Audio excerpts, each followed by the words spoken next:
and I just didn't have no interest in having sex at all. Baby girl, you the one I adore. Your love bring me serenity. Every night I pray before I sleep, because I found you. Love you. No cloud, I do this for real. Can't tell you the ways you made me feel. I wanna love you for life, my future, my wife. You leaving, I'ma miss you. My loving ain't an issue. You rockin' with a Mitchell. What's up, Mitch Mafia? It's your girl Cece, and today I am so excited. We are finally starting our Girl Talk series. So if you know, you know. Not too long ago I had put up like a question just asking you guys on Instagram if you guys think I should start a Girl Talk series. Everybody basically said yes. It was just one person who said no, but that was only because she thought that we were gonna stop vlogging, but we would never stop vlogging. This right here is exciting to me. I'm so excited about it, and of course I don't want to waste too much time just talking and just running my mouth, but I also just want to tell you guys why I want to start it. First of all, I just love talking to y'all. That's number one. And number two, I want to talk about things that people don't talk about or they're scared to talk about. I just want to be that person that talks about it. So as you guys can tell by the title, today we're going to be talking about what women don't talk about after having kids. And it's not just immediately after childbirth. I'm just saying just in general, what women don't talk about after having kids. And this topic right here can go on for such a long time. I just have a few things today. I think it's like 4 or 5 things. I went into my phone and I saw that I have 5 things that women don't talk about after they have kids. I don't want to specifically just talk about after birth. I want to just talk about just in general, because you guys know that I have 2 kids, and I have a soon-to-be 8-year-old and I have a soon-to-be 2-year-old, and that's a big gap. So I learned so much with my first daughter, and now I'm learning other things with my second baby. It's like a never-ending learning journey, to be honest. The first thing I really want to talk about is basically body changes and how your vagina changes and everything changes. There's some women that really snap back, you know what I'm saying? But I'm talking from my experience. I'm talking about me and my journey. I'm not talking about anybody else's journey but mine. So women don't really talk about your vagina changes and your breasts change. I was always on the bigger boob side, and before I had kids they were pretty, you know. And once I had Zara and I tried the breastfeeding thing, which, you know, after a while, you guys know, if you haven't watched my mommy stories and my breastfeeding journey, please go watch those videos. They're very informative. They have a lot of information that can probably help somebody. Then with my second baby, I basically pumped for 8 months, and I was also pumping with my first baby. So all of that has a lot to do with the way my boobs started to sag, basically. And when you have kids, it's like, it's so many sacrifices that you have to make, you know what I'm saying? Or you choose to make, because I chose to make those sacrifices, because I could have easily just said, I'm not breastfeeding, I'm not doing none of that. No, I want my boobs to be pretty, you know what I mean? And I'm just not that mom. I wanted to breastfeed, and I was just like, you know what? By any means, it doesn't even matter what happens. Yeah, so with breastfeeding and all of that, definitely my boobs got low. They got low, you know. And it's like nobody really talks about that because they feel ashamed, or they just don't care to speak about it. And there's so many women who suffer, you know. They see their body changes, especially when you have your first baby. You see your body change, and you know, you could easily go into depression because of that. Your body really changes. And also your vagina changing. Your vagina goes from what you're used to something totally different. You look in the mirror and you're like, what in the world is this? You know what I'm saying? Like, what is going on down there? You know, you don't know what's going on down there until you put a mirror and you're looking at your stuff like, what happened? You know, you just gave birth to a baby, or throughout the years, or your babies. See, Zara's already almost 8, and Madison is almost 2. So, you know, I'm not gonna go too much into that, too much into detail with that. But definitely, my vagina is not the same. You know what I'm saying? And it's just, it is what it is when you have kids, and that's just what happens. Like I said, you don't really hear women talking about stuff like this. You know what I'm saying? You don't really hear women saying, my vagina never snapped back. You just don't hear that. So I can't even say you know, I know women who said that their vagina snapped back because nobody ever talks about this. Nobody has these conversations. You just learn to embrace your body. You know, I still have struggles though. I have many struggles where I look at myself and I'm like, wow, you know, like my body went from that to this. And then I think like, but I pushed out 2 babies. You know what I'm saying? And that's what makes everything okay. It makes it so much better.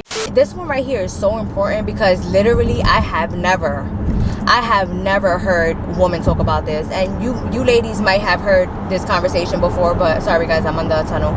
Let me get out of here real quick. I never hear a woman talk about it. It's sex. So the first 6 weeks is like, all right, cool, I can't have sex anyway. You're not even thinking about sex. You're thinking about healing. You're thinking about just being a mom. Sex is the last thing that you're thinking about. You know, I know for me, like I said, I'm speaking about me. I don't know what other women feel. I don't know their experience, but I know me. Sex was the last thing I thought about. Now after the 6 weeks passed and it's like, all right, you can have sex, I still didn't want to have sex. I'm like, no, because all I thought about, especially with Zara, especially with the first baby, oh my goodness, all I could think about was like, no, I don't want to have no sex for especially with my postpartum depression. All I thought about was like, having sex, that means I could get pregnant again, and I'm not getting pregnant again. And I just didn't have no interest in having sex at all, like at all. So then as time went by, of course, you know, things changed. But for a while, I did not want to have sex. And with the second baby, it was even worse. I was just like, listen, basically, you know, having sex brings the baby, right? The more sex we have, the more kids we're gonna have, especially if we're not protecting ourselves and stuff like that. That's why I ran to birth control. There was a point in time where I did not believe in birth control. I'm like, no. I thought about cancer. I thought about all the craziest things, and I'm like, I don't care. I'm not going on birth control. We're just gonna have to figure this out. You know what I mean? Then I'm like, you know what? That's very stupid thinking. That's really stupid thinking. I need to go on birth control because what am I gonna do? I got on birth control and it was one of the best decisions I've ever made, to be honest. I can enjoy my husband without thinking about having a whole nother baby. I just did not want to have sex. And that conversation, that's so important because sex is so important. You know what I mean? Sex is really important, and that was a struggle for me. And I'm like, oh my goodness, what if I never want to have sex again? Like, what if I just never want to, what if I never have the feeling of wanting to have sex again? But thank God, everything is okay and we are back to normal. That's a topic that, you know, I don't hear women speaking about, and it's so important. And it's just, we need to speak about that, because just imagine how many women out there are suffering and they're feeling the same way. Like, I don't want to have sex. Like, I really don't want to do this. And they're probably thinking in their mind that there's no way other women felt this way, because they wouldn't have had a second baby or things like that. I'm here to tell you, sis, it gets better. I promise you it gets better, and that is very normal. I promise you that you are not alone. So now this one is basically just in general with bigger kids, small kids, it doesn't matter. You go through so many highs and lows, right? We know that. And another thing that you really don't hear women really speak about is when a kid is sick. Whether, it doesn't matter whether it's a cold, it don't matter what it is. But when your kid is sick, you suffer. You know, you suffer bad. You cry. You feel these emotions, like you want to take it away from your kid, and you could literally go into a depression watching your kid suffer. You know what I'm saying? And you don't hear that. You don't hear women talk about that. Nobody talks about how you feel, you know, when your kid is sick, or when you see them suffering, or even when you see them sniffling. And that is such a big deal. It is such a big deal. It may sound minor to women that don't have kids. I'm sure you ladies could just imagine, but I promise you, you suffer. And it doesn't matter if it's a cold. It doesn't matter. None of that matters. It really doesn't matter. The feeling of feeling helpless, and you can't help your baby. You can't do anything but just do the best that you can to help them get better.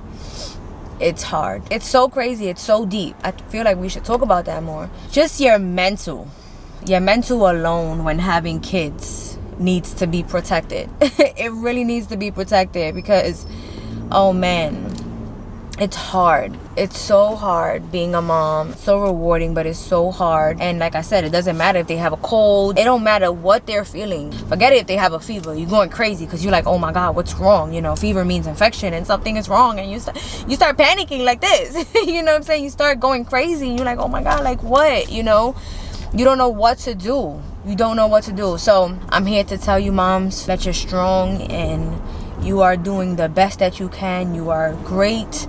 And being a mommy is not easy, but you're doing it. Another thing, you know what? I didn't even put this on the list. Another thing women don't talk about is those moments where you want to run away.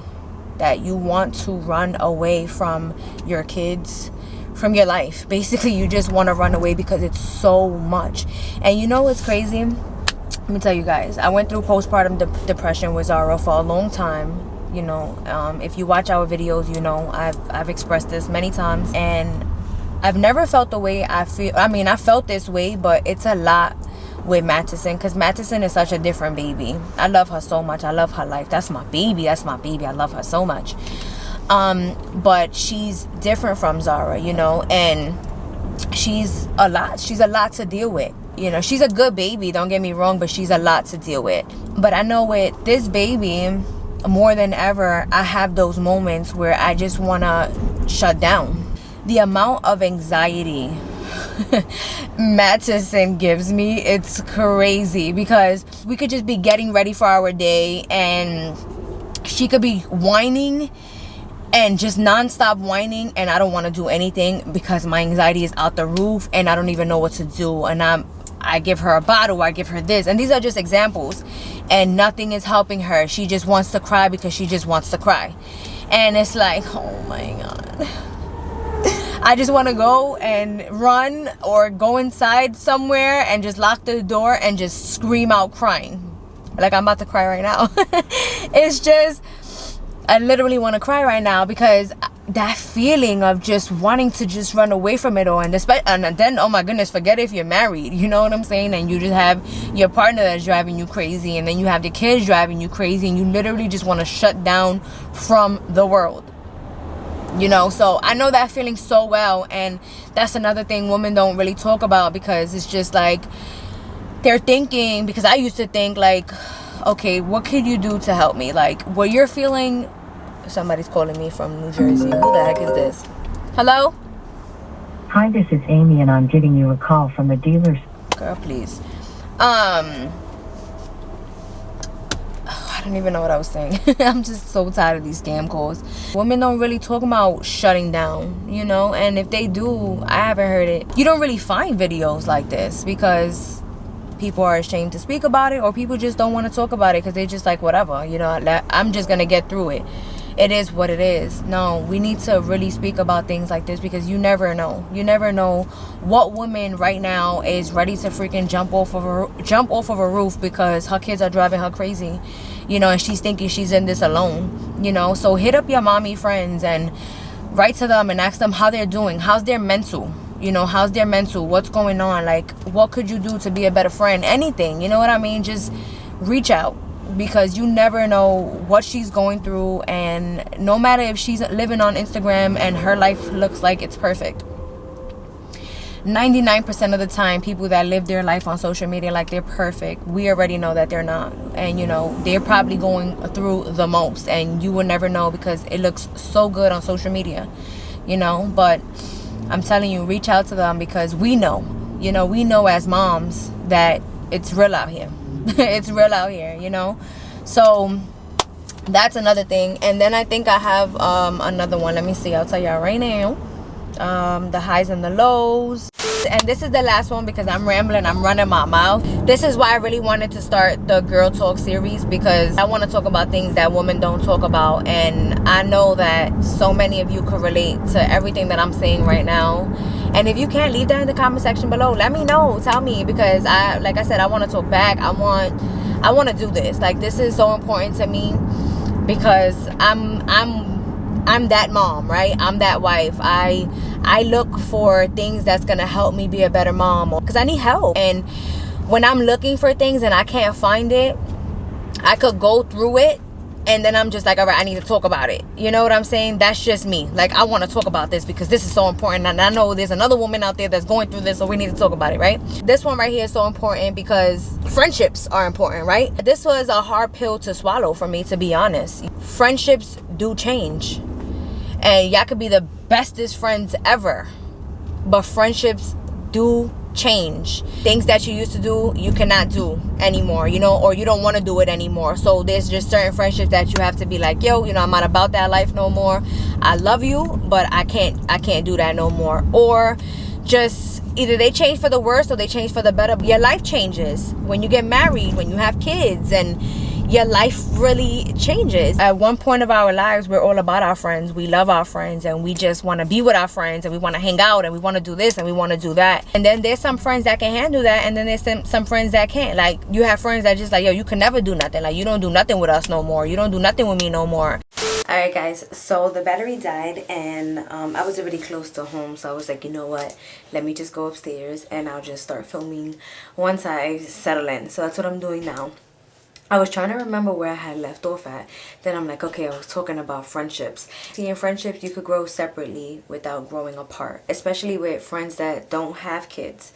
Friends that don't have kids don't really understand, you know what I mean? I know when I first became a mom, I was just so focused on my child and her well-being and my well-being, and it was just so much things, so much important things to focus on. Like, I couldn't think about going out and being with my friends and doing this and doing that. It's just different. Hopefully down the line, when everything starts to slow down and you have everything under control, which never really happens, things start to get better. Also, another thing I learned too is like friends that don't have kids, they don't really know. It's so easy for them to get mad because they haven't seen their friend, you know what I mean, and not really understanding that once you have a child, like, the game changes. It really does change, and it's not their fault that they don't understand. They don't have a kid, you know what I mean. They will literally learn as when they have a kid, and this is where we need to start expressing ourselves and letting them know how we feel and the do's and the don'ts. Friendships will